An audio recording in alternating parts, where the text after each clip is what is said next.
ஒருத்தருக்கு ஒருத்தர் ஆசைப்பட்டாங்கன்னா அவங்கள சேர்த்து வைக்கணும்னு அவசரப்பட்டிருக்கேன். ஆனா இப்ப நான் நிதானமா தான் இருக்கேன். ஏன்னா ஒருத்தர் மட்டும் ஆசைப்பட்டா அவங்க நினைவுல தான் வாழ முடியுமே தவிர நிஜத்துல வாழ முடியாது.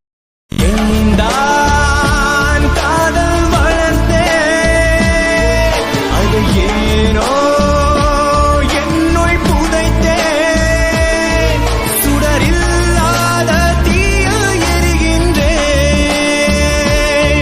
சுடும் கண்ணீரில் கடிதம் வரைகின்றேன். பெண்ணே உன் பாதையில் நகரும்